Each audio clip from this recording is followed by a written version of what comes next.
So Hughie Fury will take on Michael Hunter on July 2nd on Sky Sports. I think this is a good fight for all parties involved. And when I say good fight, I mean the rewards are good.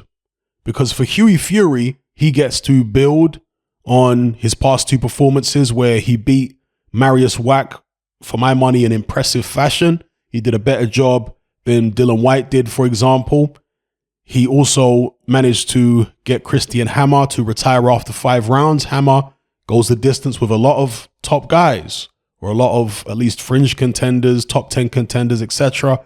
Hughie Fury got him out of there in 5, albeit a corner retirement.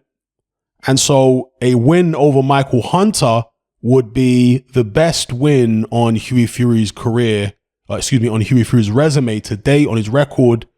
Some people could argue Sam Peter, but Sam Peter was way past his best when Hughie Fury beat him. Michael Hunter is either in his prime or somewhere close to his prime. So great for Hughie Fury if he can get a win over Michael Hunter. And also, this is some type of eliminator. According to Sky Sports, it's a WBA world title eliminator. I don't know if it's a final eliminator or just a ranking fight, whatever the case may be. It's some type of eliminator. So all to play for Hughie Fury. There's a lot of upside there. For Michael Hunter, he gets to redeem himself. If he can beat Hughie Fury, he's beaten the cousin of Tyson Fury, right? He's beaten a guy who is on a winning streak. And he gets to, as I say, try and redeem himself from that poor performance last time out against Jerry Forrest. That fight was actually a rematch. He beat Jerry Forrest much earlier in his career, apparently comfortably. And perhaps that's one of the reasons that he went into the Forrest rematch, perhaps overconfident, lackadaisical, I'm not sure. But he went in there and ended up with a draw, which many people feel like he was extremely fortunate to get. I reckon it's the consensus view that Michael Hunter lost that fight against Jerry Forrest. So he has a lot of, and also, of course, he ducked the Hrgovic fight. So there's a lot of redemption needed for Michael Hunter. And a win over Hughie Fury will help him along that particular path.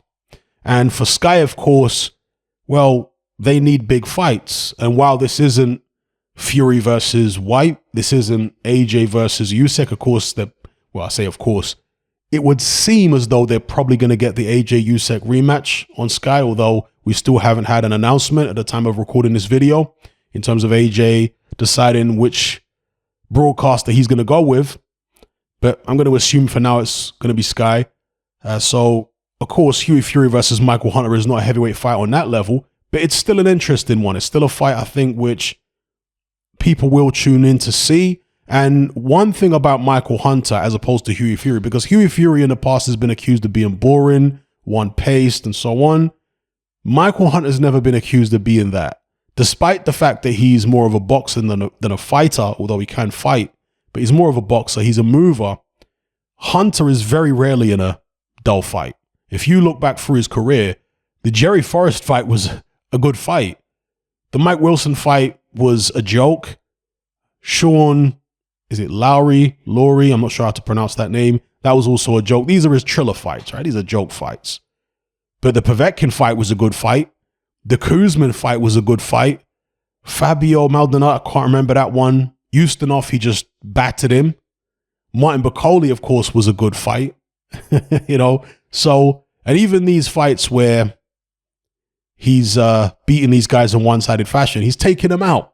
So he's not dragging some pudding the 10-round or 12-round distance. He's taking them out like he's supposed to do against the pudding. You see? And when he's in there against somebody that actually has a pulse, it's a good fight. Even his contest against Alexander Usyk at cruiserweight was a good fight. So Michael Hunter is nearly always in good fights. Win, lose, or draw.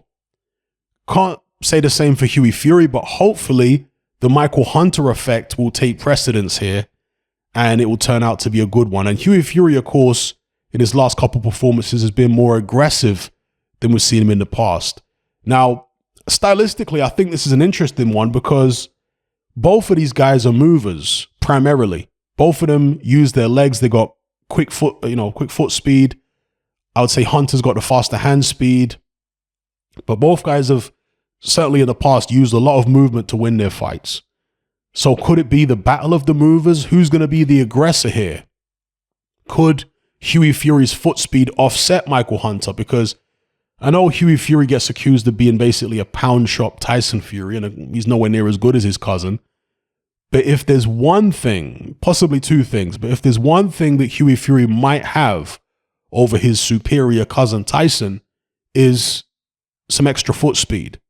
And that's due to the fact he's not carrying as much body weight and he's a lot lighter. And if you go back and look at Hughie Fury, certainly when he fought Joseph Parker, that version of Hughie definitely had quicker feet than the version of Tyson Fury that we see today.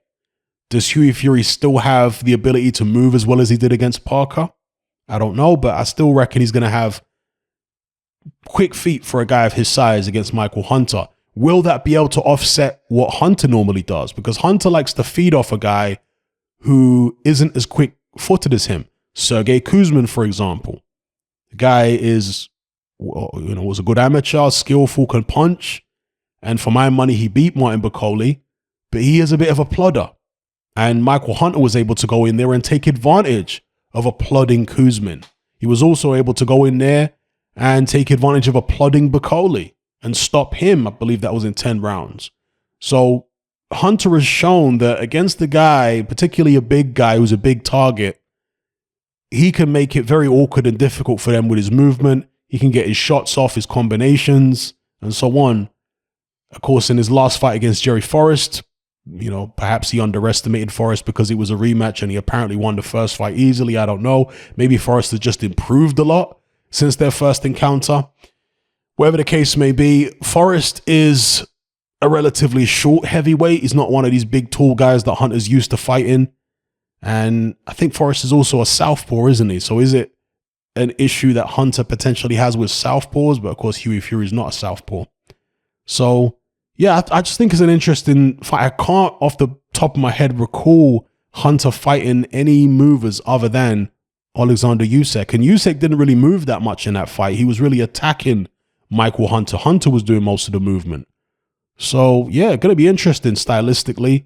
I think that if you put them in there and they're both at their absolute best, I would go with Michael Hunter on points. That's what I would go for. But has Hunter slipped a bit? Is it not simply a case of him underestimating Jerry Forrest or Forrest improving? Has Hunter actually regressed? Is he on the decline?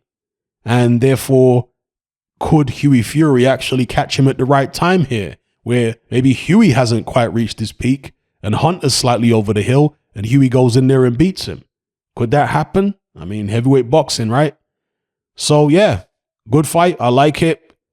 Plenty of upside for all parties should they win. What do you guys think in the comments below? I want to see what both guys look like in training and what kind of shape they're in. I'm probably going to pick Michael Hunter.